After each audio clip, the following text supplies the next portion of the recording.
حضور جان عالم صلی اللہ تعالیٰ علیہ وآلہ وسلم کا فرمان ہے، حضور جمعہ المبارک کے دن حضور مسجد میں تشریف لاتے ہیں، منبر کی پہلی سیڑھی پر قدم رکھتے ہیں، حضور نے کہا آمین۔ اب حضور نے قدم اٹھایا، منبر کی دوسری سیڑھی پر قدم رکھا تو پھر کہا آمین، منبر کی تیسری سیڑھی پر قدم رکھا تو پھر کہا آمین۔ اب صحابہ کرام رضوان اللہ تعالی علیہم اجمعین کی طرف جب حضور متوجہ ہوئے بیٹھے تو اب صحابہ کرام رضوان اللہ تعالی علیہم اجمعین حضور کی بارگاہ میں عرض کرتے ہیں، یا رسول اللہ صلی اللہ تعالی علیہ وسلم، آج جو معاملہ پیش آیا ہے یہ معاملہ آج سے پہلے کبھی بھی پیش نہیں آیا، تو آج کیا ہوا ہے کہ آپ نے منبر کی پہلی سیڑھی پر قدم رکھا ہے تو کہا ہے آمین، منبر کی دوسری سیڑھی پر قدم رکھا تو پھر کہا آمین، منبر کی تیسری سیڑھی پر قدم رکھا تو پھر کہا آمین۔ حضور نے فرمایا جبریل امین آئے تھے،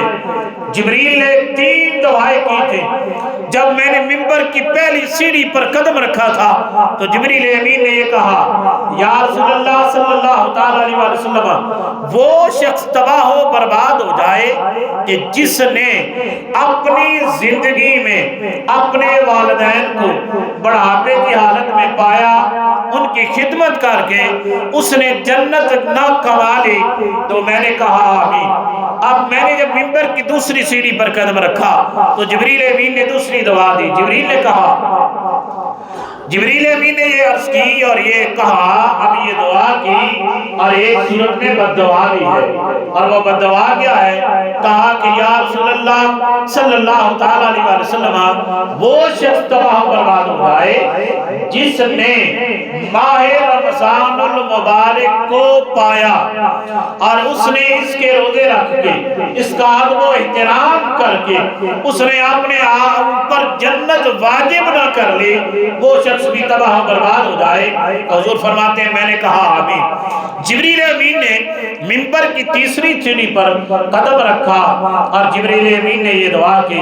یا رسول اللہ صلی اللہ تعالی علیہ وآلہ وسلم، وہ شخص تباہ و برباد ہو جائے جس کے سامنے آپ کا نام نامی اس میں گرامی لیا جائے اور وہ آپ پر درود شریف نہ پڑے، تو میں نے کہا آمین۔ حضور فرماتے ہیں جبریل نے یہ 3 دعائیں دی تو میں نے 3 بار آمین کہا، تو اب آمین کہنا بھی کیا ہے؟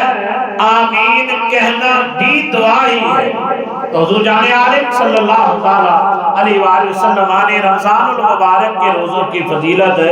بارہا بیان فرمائی ہے، اور حضور نے فرمایا کہ جو شخص کسی بندے کا روزہ افطار کرواتا ہے، اللہ رب العالمین اس بندہ مومن کو روزہ افطار کرنے کے سبب سے، کروانے کے سبب سے، جس نے کسی کا روزہ افطار کروایا ہے، اسے کھانا کھلایا ہے، اسے پانی پلایا ہے، اسے دودھ کا گلاس دیا ہے، جتنا اجر اس روزے دار کو ملے گا، فرمایا اتنا ہی اجر اس روزہ افطار کروانے والے کو عطا کیا جائے گا۔